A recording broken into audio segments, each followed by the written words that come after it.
Hey up, how's it going? It's Matty listening to the Looking Sideways Action Sports podcast, the show where I try and uncover the most fascinating stories in action sports and other related endeavours. Thank you for tuning in.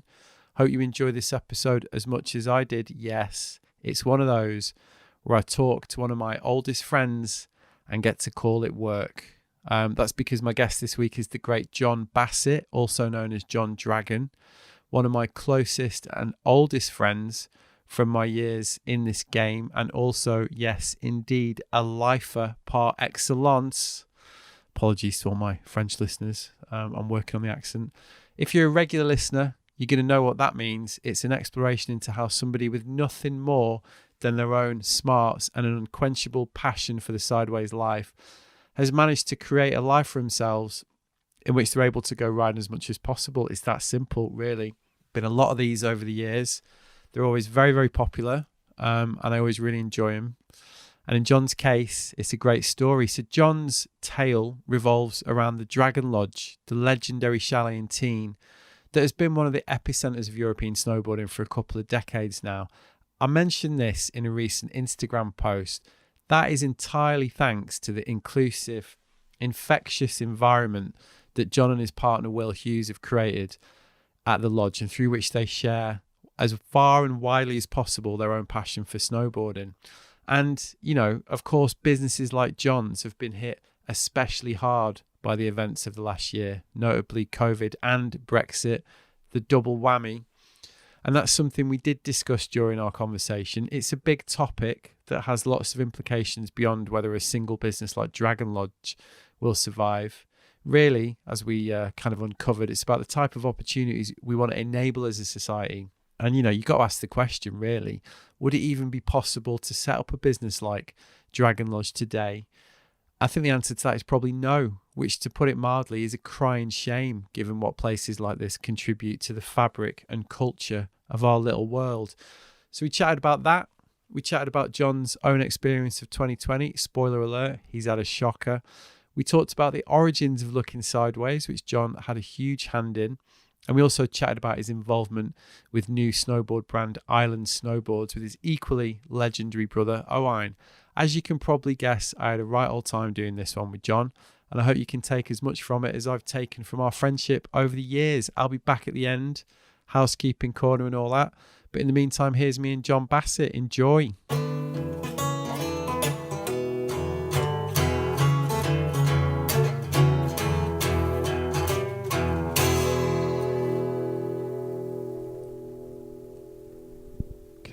What a setting. Second in-person podcast since March, this, John.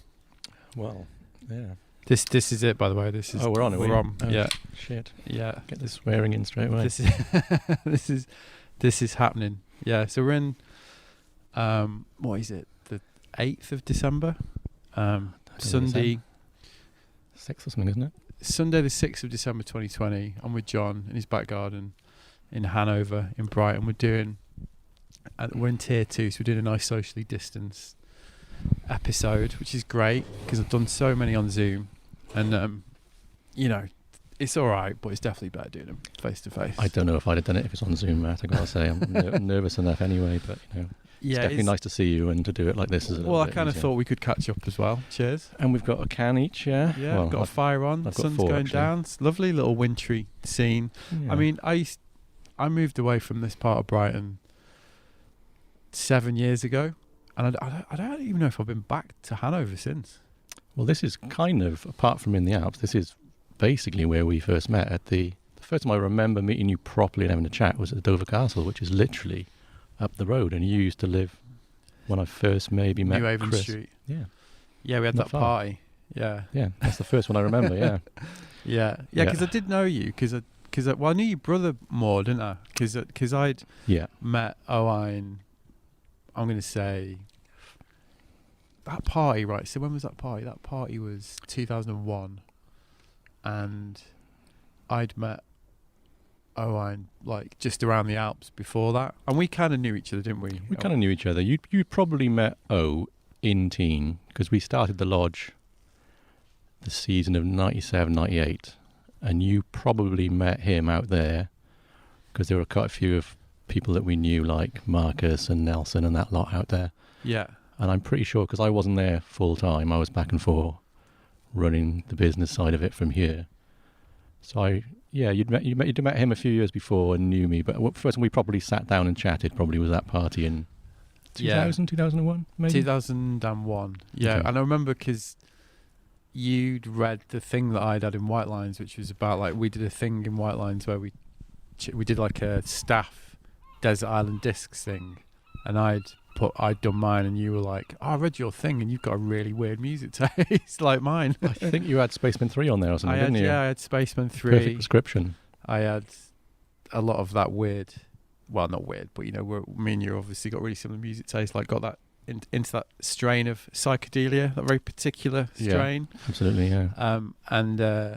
So we spent that night before that party sort of comparing, it's kind of how it's been since, really, having a very pleasant time talking about music and snowboarding. And, yeah, and then there we go. 20 years ago. 20 years ago. It's funny, isn't it? Yeah, well, we were just saying as well, like, it's not snowed in Brighton for, like 10 years.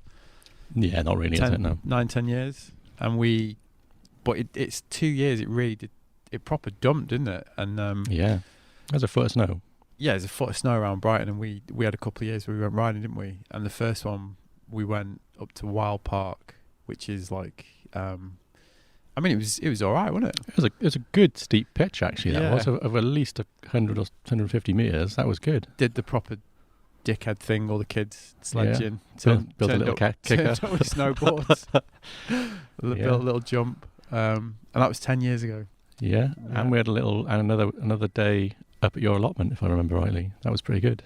The Calder Whitehawk. The Calder Whitehawk. Yeah. Yes, that would have been about 9 years ago as well. Yeah. Yeah. Yeah, funny. But how you doing? So you've had a shocker. So tell me what you've actually done, because I've not seen you since you did this. Yeah. So I decided that 2020 wasn't shit enough. So I broke the neck of my femur, basically my hip, 6 weeks ago.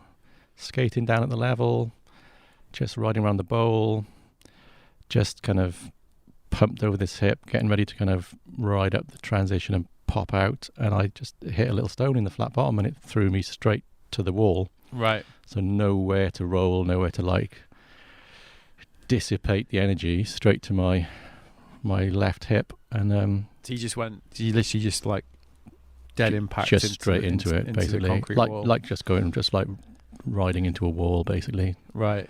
And broke it, displaced fracture a little bit, a few little bits in there as well.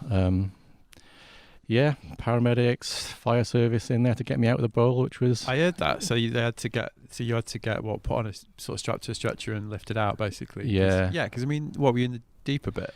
Well, I mean, even the smaller bit is at least 6 foot, isn't it? Yeah, so, you're not gonna like. It's not one for the lads to try and carry you out, is it? I mean, they try. I mean, they were a few of the crew there who were like, "We can do it," and I was like, "If you can get me on a thing, I'd be happy." But the paramedics weren't, so they called the fire brigade. I mean, luckily it was 8 a.m. It wasn't busy. You know, they were amazing. They came down, full crew. I think they probably quite enjoyed it. Really, it's a bit different. Yeah. And then they got me out of there. Pretty much the most painful thing of my life, definitely the actual impact, but then just that bit of moving before I got to the hospital. And then, in hospital, I mean, like, again, amazing NHS staff. I was really lucky that we're here. It's one of the specialist centres for this kind of injury, which is more than maybe like a kind of geriatric hip injury. There's specialists here that basically work on road traffic accident style stuff. That's what most of the people in my little trauma ward were on. And got a nice intramedular nail running from my hip right down to just above my knee, and that was 6 weeks ago. Yeah. So and that is essentially like when, you know, older people fall over on icy footpaths and have hip replacements. It's that kind of. It's roughly the same place, yeah. So it can be like a little bit higher. Would have been. Luckily, it was just below the hip, like the ball and. The ball joint and everything were okay, so they were salvageable. I mean, if it was a little bit higher, they might have literally had to remove it and give me a hip replacement. Right. But where it was, and as they kept saying, which is quite nice to hear, that I was young compared to what mostly that happens. Like I say, it's mostly older people falling. Yeah. because they've got weaker bones, or like the other guys in my ward were all motorbike accidents and stuff. So it's it's quite a heavy impact.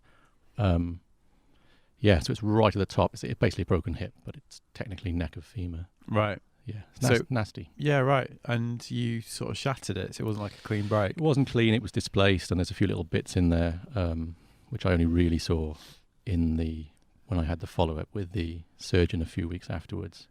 So, I mean, like he was... I mean, it's insane, really. Even the day after, they got me out of bed and onto some crutches and said, if you're up for it, get working, Get moving. That's the idea, is just to kind of keep the blood flow, get the muscles working. Yeah. But, I've still got a broken leg now. I came to the door to meet you. I can't believe how well you're moving, to be honest. This is the first time I've seen you. And Yeah. obviously, we've chatted on the phone and stuff, but I wasn't expecting you to be... Even when you messaged me and said, give me a call and I'll come and answer the door, I was like, oh, right, okay. So it's like not... I don't know what I was expecting, but you seem pretty... I mean, obviously, you're not going to be going down the shops or anything, but, you seem pretty mobile. Well, yes, because I have got a rod literally from above, all the way from the top of the hip, right down to literally just above my kneecap. And that's what's holding it in place while the bone heals around it. So, I mean, usually they're like, I've got a next appointment with a surgeon in mid-January, and that'll be 3 months, which is what they say would be the bone healing time. But I can put weight on it, so I'm just doing that, doing the work, physio exercises every day. Got the turbo trainer so I can start going on the bike. The surgeon said I can do that. Anything with no impact, really. And You can do. yeah, so I'm doing that. I mean, it's really painful. I'm still on some pain medication. I'm trying to get off most of it. And I'm mostly staying positive and doing that, Last week was a shit week. It was a lot of pain and I was pretty down. And, it's just the kind of good support from my partner, Sarah, and my daughters and friends keeping me going through that. But I know that I can get back from it, and the surgeon's really positive, and it's not going to be this winter. But this You're time miss next any year. winter, mate. Well, to be positive again, if I was going to do this, You're going to miss any one of them. Picked the right winter, haven't I? Yeah. Yeah. It's not a bad one. I'm not missing too much. Well, it could be the epic winter. Well, I mean, actually, having said that, not to depress you, but we were chatting about that the other night, because it could be it could actually be great, couldn't it? Because I booked a flight to Maribel, to Geneva, obviously, but to go and see our friend Chris in October. Me and some mates just were like, should we just book some flights? For who knows what's going to happen? Let's just book some flights. And so we booked some flights for the first week of February.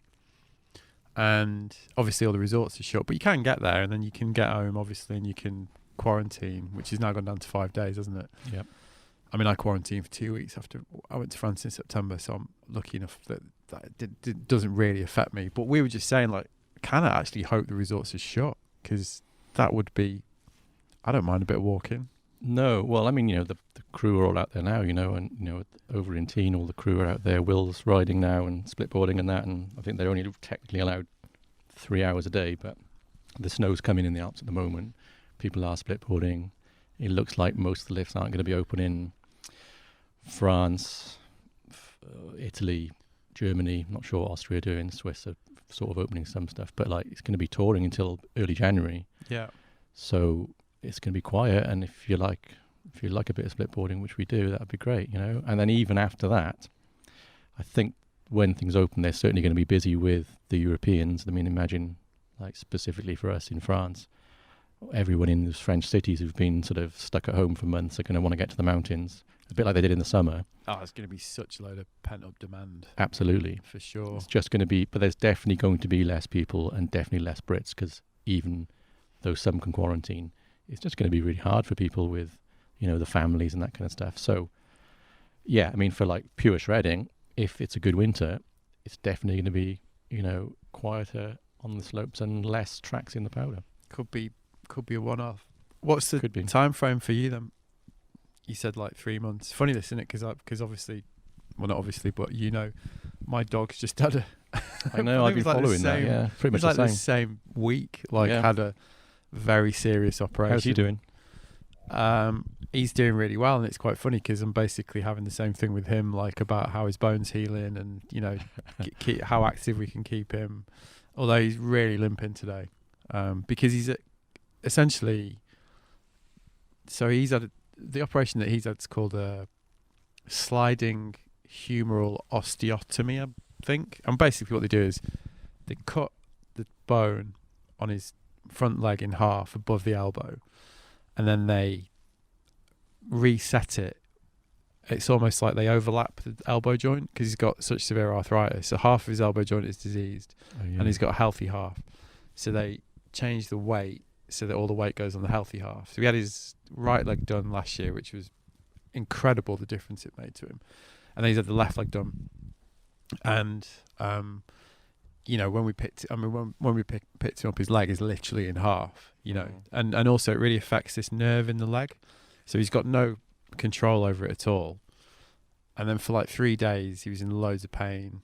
And it was also like really swollen, and they're really worried about it getting infected. It's like you cannot get it infected because it's like if it gets infected, we're in a lot of trouble. Yeah. So we got given pretty full on drugs for him for the first month, which just keep him like basically pretty dosed up, so he's quite docile. But then, you know, you don't want to do that for too long, because same thing like you're talking about, we've got to take him out. So like the next day we've got to walk him. Yeah. And he, you know, did not want to walk, but being a dog, obviously, like after a week, he wants to run. He just doesn't give a shit. So he's like, he literally would run now. He would run on it, and now it's the same thing last time. It's just quite a weird point because we can walk him for 3 half-an-hour walks a day, which is quite a long time anyway. Yeah, you know. And that keeps him mobile and tight and keeps him tied out and stuff. But he's basically really bored and just wants to run. And he's kind of started running around the house. Like, so if he hears, you know, if someone's at the door, he like runs to the door. And obviously, unless you keep him in a crate, which we just decided not to do, he's going to do that anyway. Well, that's he hasn't got the understanding, has he? That he just wants to go for his walk. Yeah, give a shit. Yeah. So he's really limping today. Which it's quite funny because I'm obviously comparing it to last year, and my wife's like, Alima's like, it's definitely worse this year, and I'm like, I don't know if it is, because I remember thinking last year he was going to have a permanent limp, because the nerve takes so long to heal, because it's still like quite, you know, he sort of walks around holding it. Okay, but then eventually after like 3 months, the nerve healed and he's just like off. So we are 6 weeks in. We've got another 6 weeks before he can run. We've been giving him a lot of CBD, which definitely works. Yeah, that definitely works. But yeah, it's we funny. Do a mutual blog, maybe. He's got his X-ray. I don't know. When do you say yours is? Well, my next appointment with a surgeon is in January. Yeah, he's got his appointment with his surgeon in 2 weeks when he gets X-rayed, basically. But what I couldn't believe is like, and it must be the same with you. Like bone actually regenerates almost. It's mad. Like, so he's got this crazy, like they call it an implant, but it's essentially a shitload of metal. And I just thought this. I mean, it's punter stuff, this, isn't it? But I just thought like where they kind of cut it, as it were, heals, but it actually grows all around it. And well, you've broken your collarbone, haven't you? Yeah, but I didn't have an operation. They just left that. Yeah. But yours. So if you think about that, it's the same. I did that last year as well. And if they don't plate it and put it back, when you've got the bump where they just join, it grows back stronger. It just grows all around it. Yeah, like all around it. It's. I mean, what a wondrous thing. And the human body's so amazing, man. No, but it is. It is amazing. Yeah, it's. So with him, they were hopefully, fingers crossed, like, he'll be sort of stronger than before, really, which would be great because he was pretty. Yeah, he's starting to get quite lame when we got him referred and stuff. So yeah. Well, it's amazing they can do that for dogs, isn't it? You know, I'm still amazed at what they can do with humans. So that's incredible, you know. And yeah. So you're going to miss the winter. So you got 12 weeks. I'm pretty much. I am going to miss the winter. I mean, I've got a little bit of a kind of thing in my mind of thinking 6 months. 6 months from the actual injury will be the 18th of April, and traditionally, that is sort of just after Easter when we always do what used to be Mates Week, but basically a friends and family week at the lodge. And so in my mind, you know, if let's say this continues to me, I mean, yeah, last week wasn't good. I was positive before that. At the moment, I'm not sure. But if it keeps healing, there is the vaguest possibility that I might be able to like literally have a little slide around. That would be 6 months later at the end of this season. But yeah, I'm pretty much out for the winter and looking at, you know, at least being able to be back on a bike doing stuff for the summer, and then looking forward to next winter really. Yeah, you might as well write it off, just accept this, not accept it, but just if you can get out. I'm willing to, if you know, if I'm given the okay and I'm feeling strong, and I'm not going to do anything stupid, of course, but I'm kind of not happy to write it off. I've accepted that really, and just want to get back. You know, if I can get back to 100%, which is what the surgeon has said, then I'm going to do everything in my power to give myself the best chance to do that. Whether it's like the physio, which I'm doing, whether it's like eating well. Yeah, you're pretty good with all that though. I'm all right with it, and I've certainly been very good at it since this. You know, or like, you know, I mean, I haven't been drinking.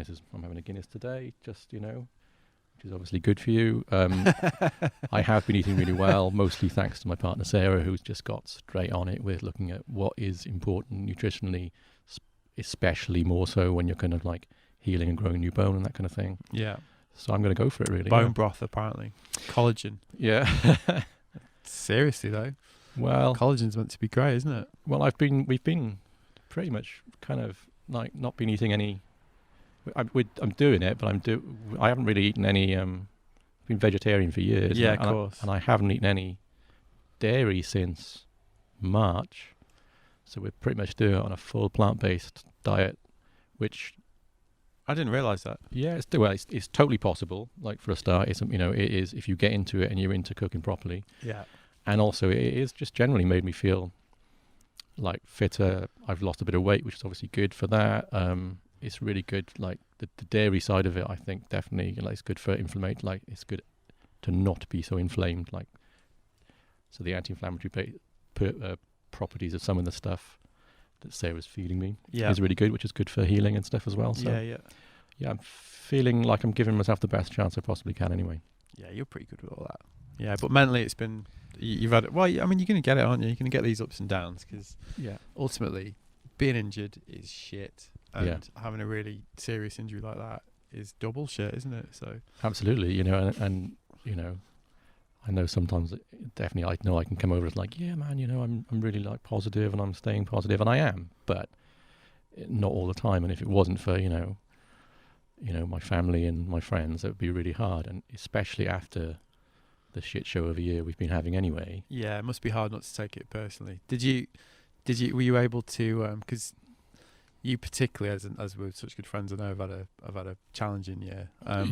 Was it difficult? Could you laugh? You know what I mean? Could you see because obviously when we all found out, your friends, we were all a bit like, fucking hell. Doesn't that just cap it, you know? Yeah, well, I mean, like you say, it has been a really shit year for me and my family on a, personal level, like, with the business, just the general state of the world and everything. So, I think just having that kind of, good British self-deprecating sense of humour, there is a part of me that is like, well, if it was going to happen, you might as well do it now, And like, just to put it down, it's not quite the right reference, but in Welsh there's a saying called tair cais I Cymro, which means there's 3 chances for a Welshman, which is usually a positive.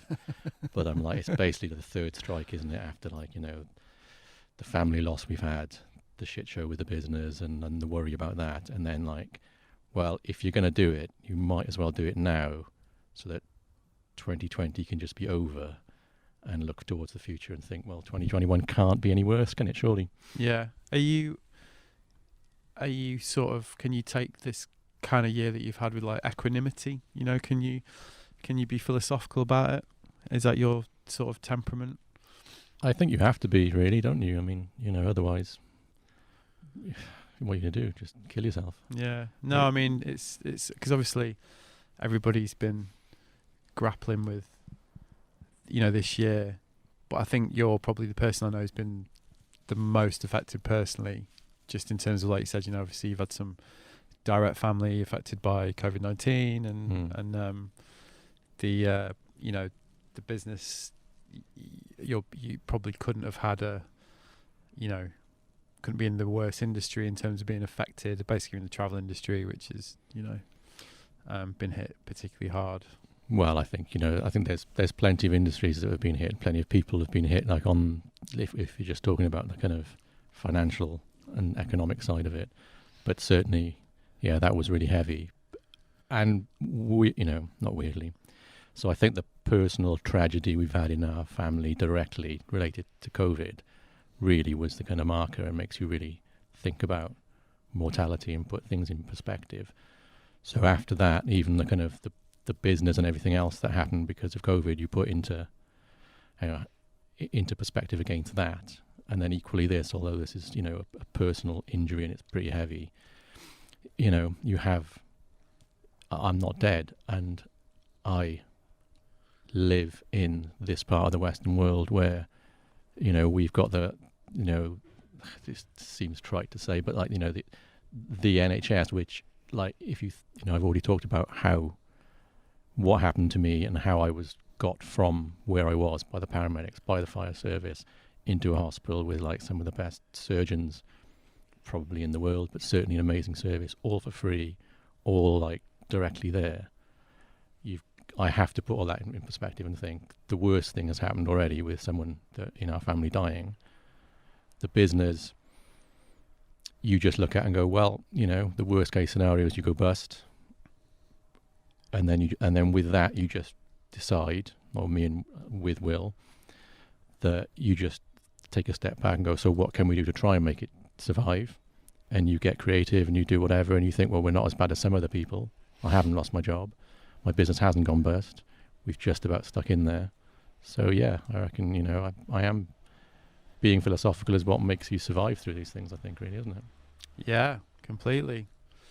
You were talking about the COVID thing, scenarios that we don't have to. It's up to you. But it's been, because in a lot of ways, how people have been affected by COVID has been a lottery, really, which is another trite thing to say, but it's so dependent on you kind of what situation your family's in, how there's a lot of just seemingly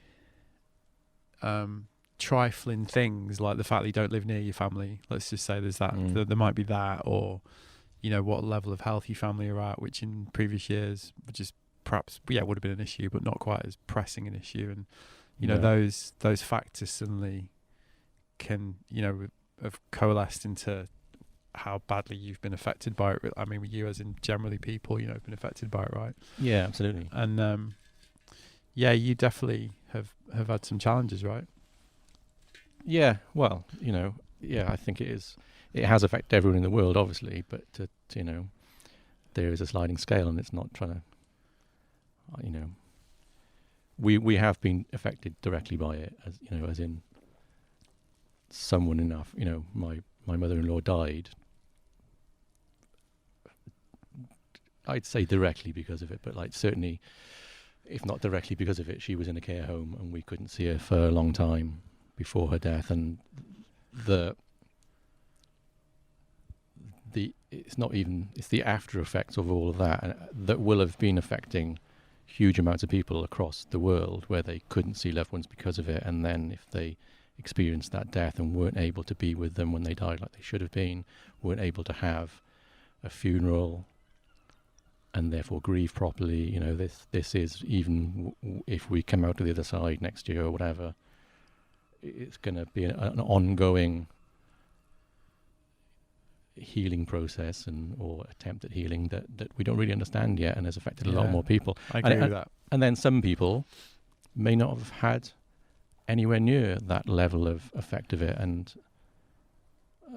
it's a strange one, but it certainly, we've felt it really directly and very seriously. Has it changed your view on human nature this year? I know that's a very big question, but there's been so many unforeseen repercussions of this year, and I think what I found really startling, and I'm certainly not trying to turn this into a conversation about people's views on COVID or whatever, but a lot of the entrenched views about this situation that people seem to have, I think you can really attribute to a surprising lack of empathy in a lot of ways. I've been quite depressed by like how unempathetic we appear to be, because like as you said, some people have been very heavily affected and some people really haven't been affected, but it does seem like your views on the situation tend to be shaped by that personal, you know, like how closely you were it affected you. And I've been surprised really by like how people just don't seem to have been able to let people have grief, you know, like, and if you know, if you look at people like denying it or talking bullshit about like, you know what I'm talking about. And you know, we've all got friends online who are having those like airing those views and stuff, and I've just always been a bit like, just have a day off. Do you know what I mean? Like, you don't need to have a view on this. Like, people are really affected by it, and people are really like, it's affecting people in like really horrible ways. Like, just keep your mouth shut. Absolutely. And I think the thing is, I would like to live in a society and think that hopefully being an optimist, that mostly we do, that you don't need to be affected directly by something like this just to have that kind of empathy for other people, and whether or not there may be elements of like the way that governments or people have dealt with stuff, or the things that are put in place that we've had to abide by to attempt to mitigate the effect of it, that are really difficult for people, are hugely difficult for people. But yeah, I think like you said, I find it hard that some people just don't go, okay, even if I disagree with that, let's just buckle down, think about some other people a bit more and try and get through this, whilst, you know, challenging people's responses, especially practically when necessary. It's not a zero-sum game, is it? You know, you don't have to like either think it's all been handled really well, or you think it's a conspiracy. There's nuance involved, but that nuance definitely seems to have been a bit lost this year, you know. I think so, and it's just unfortunately kind of, you know, just like it just seems to be pitting people against each other, whereas maybe like just step back, realize you don't have to have actually lost someone directly because of it, but you can see or just think about it, talk about it, you know, that it has affected a lot of people very badly, and it is, you know, to use the, you know, probably one of those most overused words, it is unprecedented. So like, we don't, it's new normal, John. Well, the actual meaning of that is we don't know how to deal with it, do we? So it's like you say, we're all learning. Psychically and collectively, it's in the post, as you just said. You know, you can't have a situation.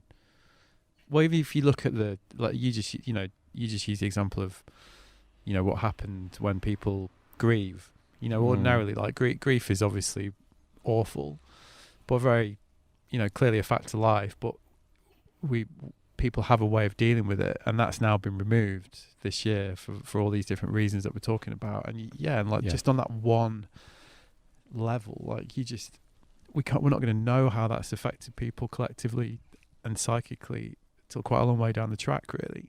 Absolutely, and that is, you know, like I've got direct experience of that, and we're not alone, and there'll be a lot of people feeling that. And you know, grief is a process. Grief isn't a thing that you feel and then it goes, and that can be any, you know, just a very simple thing, and different cultures do it differently. But like in ours, for example, having a funeral and then the wake, where traditionally, you know, in our culture, as far as my experience, the wake part of it, where you then have a few drinks and you share stories about the loved one that you miss, that can be good and bad and happy, and you laugh and you cry, that's been pulled away from a lot of people. So just in one tiny example, that bit that is one of the stages and parts of how you process grief, and then being able to mix with more extended family to share those things and have that support, all of that's gone. So it's not just the direct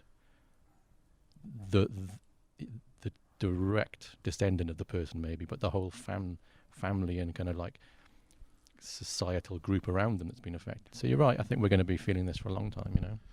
Yeah, and it's why when people say, I'm just going to allude to one ridiculous thing that you hear people say, but when they say like, you know, we should just like protect the vulnerable and let everyone else go on with their day-to-day lives.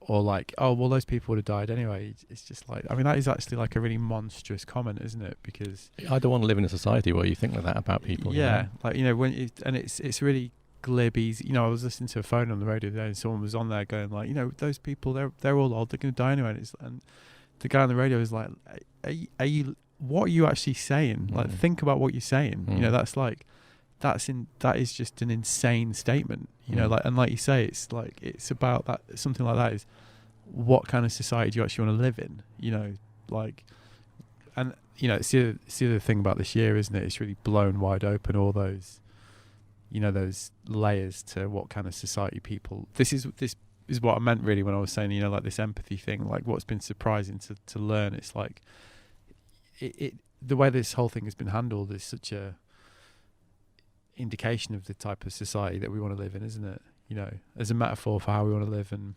it's pretty unbeatable, really. And it's I've been quite staggered, really, at some of the discourse that's been going on around that, where it's like, okay, we're quite different. Yeah. Well, that's certainly not my take on it. No, and you know, the world at the moment, you know, whether, you know, well, let's say the Western world, like, you know, where my experience is from here, and then looking over towards America and places like that, it does just seem so divisive and so divided, and so equally divided as well, that we're going through some difficult times, let alone the whole COVID thing. It's, you know, like, empathy would be something that, or understanding that even if you disagree with someone, that maybe you can have that disagreement and talk it out and try and work it out and realize at least we're all still humans, and we should at least have that as a basic starting point, rather than like looking at, you know, the way that certain countries and certain political leaders especially are seeming to try and divide people even more. Yeah, definitely a 2020, eh? 2020, yeah. Not going to forget this one, are we? No. So how's the lodge looking? Well, before we get into that, actually, let's so, you know, as you mentioned, I've known you for a long time through snowboarding, and you know, you've run the Dragon Lodge, which is, as I said on Instagram the other week, I think, you know, institution of European snowboarding is not too strong a phrase. I think. So when did you set the lodge up? Was this mid-90s? We actually set it up. So me and my brother Owain set it up. The first season we opened like with like kind of Mark 1, if you like, was me and my brother was in Tignes in the winter of 97, 98. And he and I ran that for maybe 4 or 5, maybe 6 years before he... That was the apartment, essentially. That was like a kind of like chalet apartment, slept 10 people. That's where we started, like nice and low. And just really, it was just kind of after doing maybe like 4, maybe had done 5 seasons out in the Alps. It was basically a way of thinking, how can we keep spending winters in the Alps without having to go home and work all summer to save money to go back and do classic dilemma. How can you do a season without getting a proper job? Yeah, it's exactly. Basically what my whole life's been. Well, that's what we're both sitting here now, Matt, thinking like, you know, like that's one of my worries about, if the lodge doesn't work, I might have to go and get a real job. Never. But it wasn't that yet. How can we do it? And at the time, there weren't. I mean, we weren't the first. There were a couple of others, like Chalet Snowboard was around and whatever. But there were no. You know, if you went, there's no proper snowboard ones. No, if you know, we did seasons. We used to do work. You go out there and you just, you know, I didn't work when I did my seasons. We worked all summer, saved money, just rode. I think in 3 seasons I did 3 days work, but we worked all summer to do it. And we wanted to then work out how we could do a business. And one year my brother worked for a little chalet, and we thought, hey, people come, the Brits especially, go and do the chalet holiday thing, but there wasn't a snowboard one. So we thought, let's set that up. And that's kind of why we called it lodge, not chalet, to make it a bit different. But ultimately it is like a chalet, but for snowboarders more than skiers, rather than if at the time you were a snowboarder, you went and stayed in a ski chalet and you mixed with skiers and snowboarders. So most of our guests were snowboarders, but obviously skiers as well. It was just that was our vibe, and we went for it. And at the time, it was just the perfect time, really. It was, you know, it was the Euro hadn't come in then. It was like early days. We just managed to, put a business plan together and take it to a bank in South Wales, and he lent us some money. And Right. I know, yeah. Wow. Totally winged it. And you said we're going to set up a snowboard chalet. Yeah, and weirdly, Jesus. like literally, Some visionary bank manager in. Well, we went to see him, and he gave us this thing and said, "Here's a business pack. Go and fill it in." So we filled it in, and luckily, my brother had worked for this little chalet the year before, and we got all of their books at the end of the year. This Aussie couple that ran it, we just like basically took all of the running costs, put it into a business plan, went to the bank manager, and weirdly, he skied. And he said, "Oh, I've heard of this snowboarding thing. My son's been telling me about it." He said, "It's the next new big thing." So obviously we were like, "Yeah." Oh, yeah. You want to get in on this, mate? And he said, "Well, yeah, here's a business loan. Off you go." Right. And we just went for it, really. Never done any business degree or anything like that. We just went for it, really, and started. So O went out there and ran it. I stayed in the UK. It's kind of probably why I met you, because I was here. You were studying, right? Yeah, because I thought, how do you... It's not going to pay us to start with. I won't have the time to put into it if I'm doing a full-time job. At that time, it was one of the last years that you could apply for a degree and still get, like as an independent person, still get a grant and housing benefit and stuff. So I looked at a few universities, thought of what would be an interesting degree and kind of a little bit of a cushy one, but was interesting in a good place. So I came to Brighton and did a humanities philosophy-based degree that was like super interesting, but also gave me a lot of time to work on the business whilst here, and then spend, I think when I did the degree for 3 years, I spent at least 10 weeks every winter out in the Alps as well. Yeah. So it was just to kind of continue doing that, and then I was going to move out there at the end, but I met Sarah on the course. So ever since, I've always done that, really, just to like half a winter or roughly that out there. Yeah. And then ran that with my brother for 6 years, and it was him that really got us into it. He then went off to New Zealand one summer and then rang me and said, "Do you mind if I just go to Japan for a winter and take a winter off?" And he's never come back from that. He's still over there. And then I kind of carried it on like a Mark II with my friend Dan, who used to work for me. He kind of became my partner for... So that was one in Lilac, right? That's when we did it for a year again up in the smaller one. Then we decided we could like get a bit bigger because we could get more than 10 people a week. Yeah. So we moved to a second one that we rented in Lilac and ran that. Me and Dan did that for maybe 6 or 7 years before he went. And then we moved to another one then. So we're in like the third building, all in Tignes. And then Dan left, and then I asked Will Hughes, who'd been working for us, to be my partner and run it with me. And me and Will have been running it together for the last 6 or 7 years now, maybe. Yeah. Right. Yeah. I mean, it's and it's always had this. Yeah, I mean, it's always been a real hub of the community for our little European scene, hasn't it? From day one, really. You know, like, I mean, if you were in Tignes, you'd go to the lodge. That's how it was. Like, because it went, you know, I used to go through Tignes doing trips with riders for White Lines or whatever, and it was always like, I would just give John a ring, go and stay at the lodge, like, you know. Absolutely. But that, because, I mean, you know, it's that British snowboard scene thing that we all know about, and, you know, and the European snowboard scene, but the British snowboard scene was really strong, and it wasn't that it was small and cliquey, but it was just that you kind of got to know everyone really quickly. Like, I didn't know anyone before I started it, but very quickly you do. And those people helped me out. So when I started it and didn't have any money to advertise, I remember, like, you know, ringing the White Lines number and speaking to Chris Moran and just saying, "Hey, I'm doing this thing, it's called this." And he went, "No worries, just send me some stuff, we'll put it in the mag." And through that, British riders started getting in touch with us, and therefore in exchange, and, you know, you would never, I'd always say, "I haven't got money for an ad, but give me a little write-up," and then you guys would be like, "Well, obviously, because you're interesting, but also if you came to Tignes, of course you've got somewhere to stay." And through doing that sort of, you know, mutual back-scratching sort of thing, it helped us expand our name in the scene. It helped us meet lots of really interesting people. And then if anyone needed any help, we would do it. We know, yeah, of course, we'd be the people that would do it there in Tignes if you wanted to.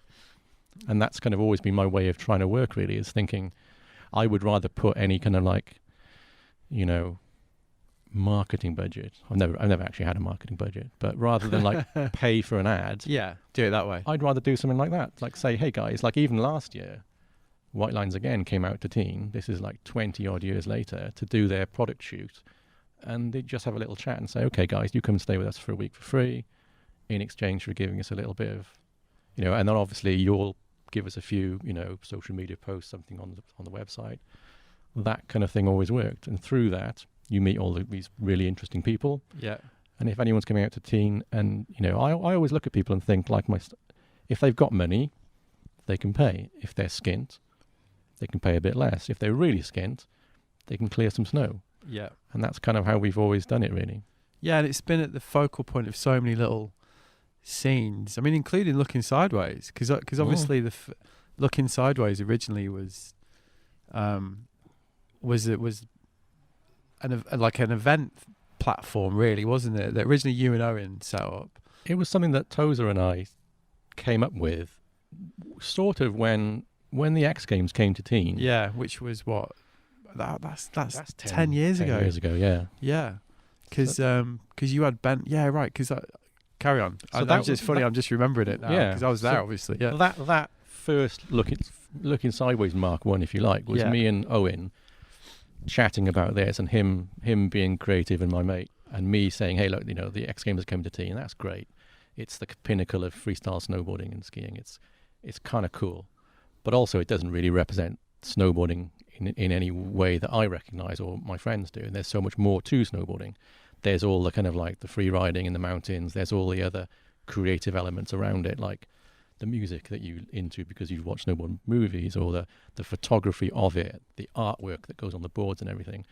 So we thought, especially with Tozer being that creative and me being into the music, why don't we, while X Games is on, do something in Tignes, in one of our mates' bars, because again, all the locals there were into it, that celebrates the other sides of snowboarding. So whilst the world is looking at, not the world, but ESPN is looking at the best freestyle snowboarders in the world doing that, just down the road we've got a bar that's kitted out as a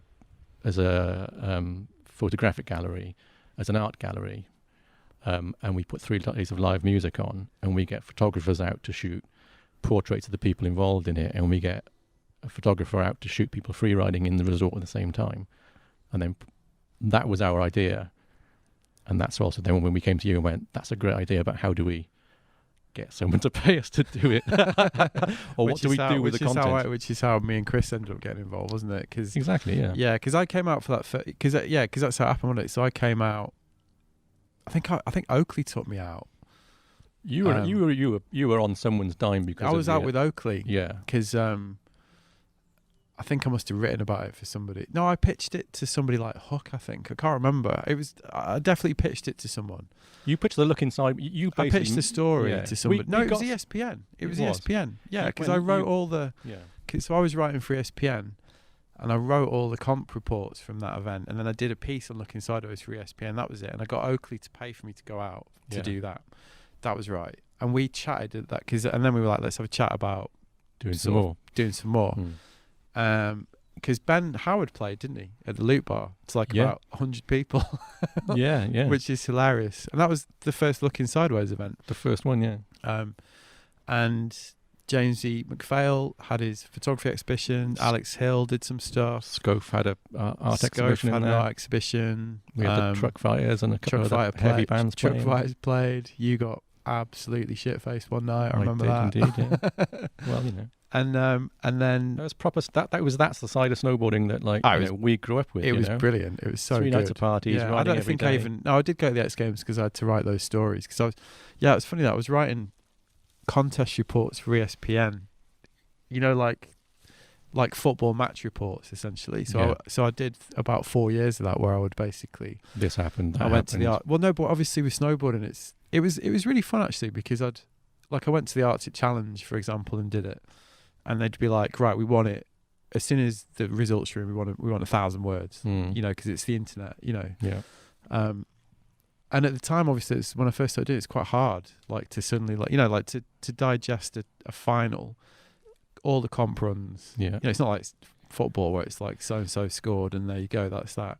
Yeah. You got to have your deadline to submit straight away. People are such geeks, and you got to get all the tricks right and stuff. But I ended up getting quite good at that. And anyway, I did loads of them.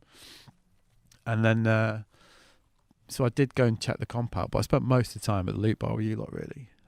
Yeah. Yeah, right. And then so after that, we kind of set up Looking Sideways as a sort of putative business, didn't we, at the time? And we did Just loads to do more events and stuff that was linking, like the art, the music, the other creative stuff around snowboarding, really. Yeah, exactly. So we did Meyerhofen, which was the year after, wasn't it? Did a great. Well, we did a collab with Vans, didn't we? Basically, which was brilliant. I mean, Vans were the first people who supported the first one, along with actually Les sorted us out with a bit of through Burn, wasn't it? Yeah. But Vans got involved straight away thanks to Nick Street, who has always been really supportive of the British scene. So supportive, yeah, absolutely. And so we did the one in Meyerhofen, which was great.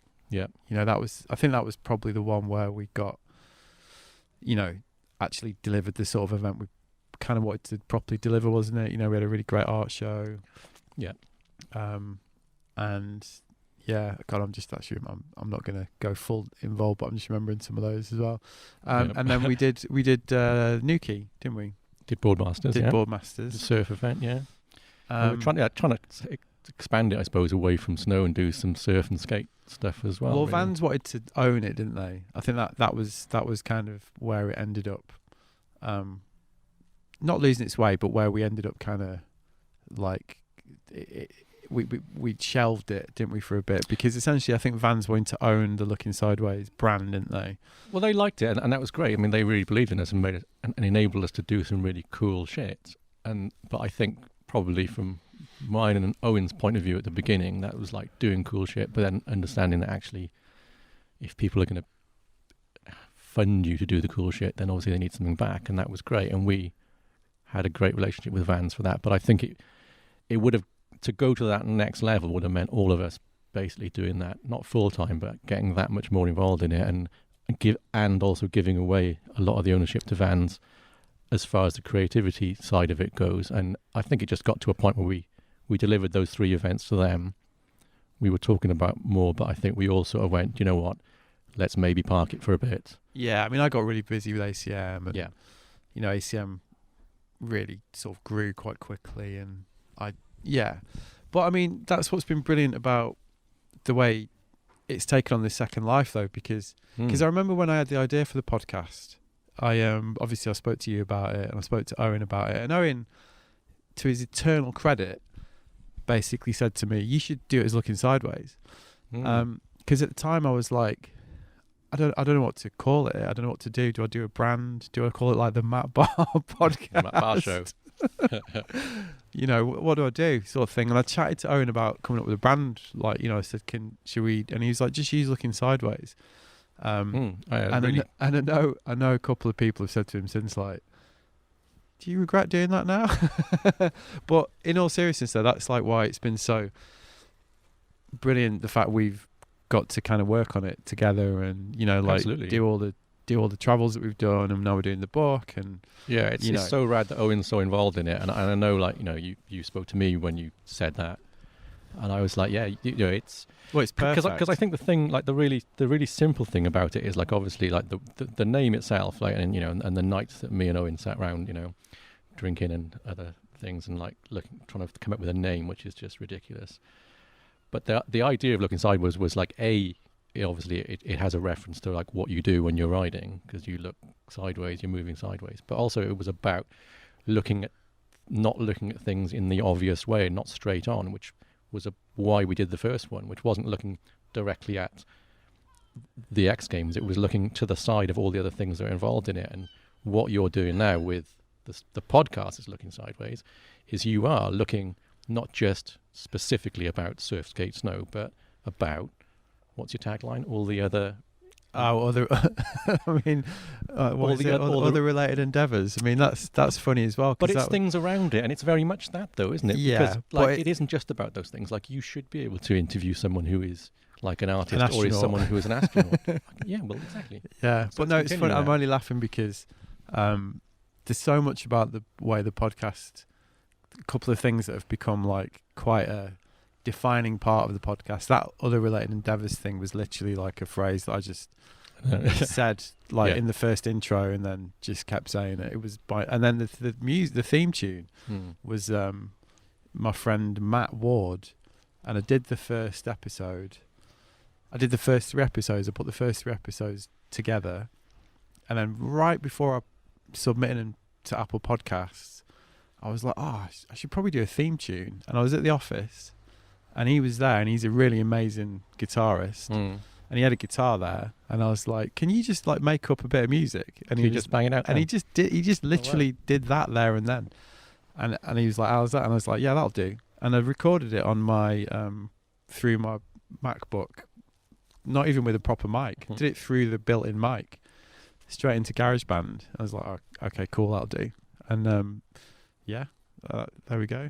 A bit of Looking Sideways podcast origin story. Serendipity. But it's great though, isn't it? Because again, like to bring it back to what we were talking about, the lodge was at the heart of it, and another scene that the lodge was also at the heart. Scove, and Dalek fodder. There was just a really good scene in Tignes. Like it was, for a while. The Scove, Dalek fodder, jet black Venn diagram is all very, very, Dragon Lodge is in at the middle of that as well. Yeah, because there was a really interesting scene of like Tignes had this. It's gone up and down, but there was always good British riders there, and also really interesting and creative riders, and maybe not the ones who followed the most Will. Yeah, I mean, look at Will Hughes. Will's probably still one of my favourite snowboarders. I mean, he's one of the best free riders that has come from Britain, and he's spent so many years doing it. I mean, he's a really great rider and massively respected, but has always done it on his own terms. He's just pure snowboarder, isn't he? Yeah, he's not doing seasons. Will just lives in the mountains. Yeah, he has chosen to live in the mountains and loves to snowboard as much as any child. Yeah, I mean, I so enjoyed those days we had in Japan this year because we did that trip to Japan in January, and that's another Dragon Lodge thing essentially, isn't it, that you organised? That was first Dragon Lodge tour. Quite a big group in a lot of ways, and I was just like, I'm going to follow Will and John. That's my plan. I'm going to follow those boys. Yeah, because I love watching Will ride, and I love following him as well, just because he's got such a great eye, hasn't he, for terrain, and he picks such great lines. And I mean, there's no the 2 people I love to ride with the most are my brother and Will. And the interesting thing about Will is because he's goofy and I'm regular, it's quite interesting as you can see the same lines, but also you leave each other certain bits. Yeah. Whereas my brother's regular too, so sometimes we get the same little hit that we both want to go for. Yeah, but like you say, that was Tignes always. Well, like any resort, any scene, had those snowboarders, didn't it? The local crew, yeah. But there was a very creative crew, and those guys, they were maybe Scof and Ian from Dalek Fodder, I don't know, possibly second generation after maybe us and people like Marcus and Nelson and Josh Wolfe and Ryan Davis and all those guys that were kind of sponsored riders in the British scene. But they were creative, and also they were a little bit like us in that they were better snowboarders as far as freestyle and stuff, and they were getting shots in the magazines like Scove, but they were really into all the stuff around it, the community that is surrounding snowboarding, and that's kind of what it really is all about, is the community of it. It's the act of doing it, it's being in the mountains, it's the people who are doing it with, it's the session, which is the same if you're on snow, skate, or if you're out in the water or whatever, and those people just happen to be there. So people like Scof and that, they were part of I believe the first time that Scof ever had his original work hung anywhere was at the Middle Lodge. We were just, I was like, oh, I'd love some paintings on the wall. He's like, I've got paintings, do you want them? And we were like, let's put them up there, And at the same time, him and that crew, him, Ryan, Nelson, all that crew would come and help clear snow. If we needed someone to drive to the airport and do a transfer, they'd do that, and we'd feed them, and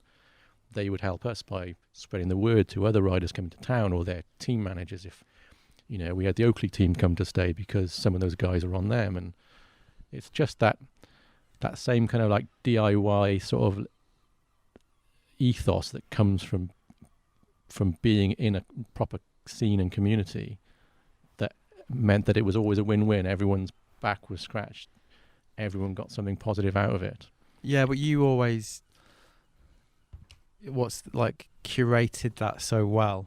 You corralled all those people so well. That's one of the I like things. doing that, though. That's one of the things I've always really enjoyed watching about you. Like your silent influence in that way, because you've always steered those things like quite consciously, I imagine, as well. Well, sometimes consciously, but also I think, I've got lots of interests and lots of things I'm really into, and lots of things I'm kind of fairly good at. But I've always really loved, like, it's like music. I love music. You know how much I love music, and I buy music, and I buy vinyl, and I go to gigs all the time, and I go to see new bands.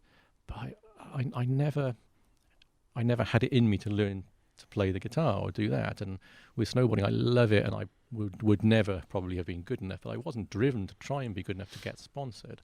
Like a lot of those things. So I like it when I can see people who are good at it, and I get drawn to creative people who are interesting, and I want to do that and bring them together. And it's just fun to bring people together. And also, if you help someone do that and see something come back and put a little, like when we did the events, one of my favorite bits, and when I've done other jobs in production, is, when you stand back and you look at something you've put on or something you've done, and you think, oh, look at that. Everyone's having a good time. I'm having a good time. It's like having a session, like riding a run together in Japan. Yeah. Getting to the bottom and thinking, yeah. I mean, those definitely, like Meyerhofen. I remember that I remember when we finished putting that exhibition together. That was one of those moments, and it was full, and yeah, and there was some great artists there. Yeah. And we had Blaze there. Yeah. Oh, we had, yeah. No, it was great. It was, definitely. Yeah. Definitely. So I think I've always been good at bringing people together and facilitating things, and I'm really happy with my, like, not to say jack of all trades, master of none, but like I do like that, and it kind of goes back to even like the start of the lodge. My brother was the one with the vision to go out and do the first season. He got the job in the little chalet, me and him. Then I was like, why don't we do that and you run it? And he'd led all of that, and even now with him, he's been living out in Japan for years. That's why we go out every January with a group. I want to go out there and ride the powder, but also see him, hang out with my little nephews and shred. But then, a few years ago, he decided to set up his own snowboard brand, which is a massive ballsy move, and he's not the great one at getting people together. He'll just go and do that. So he'll spend 3 years like learning how to make boards, like how to source the best wood, but that is locally grown in Japan.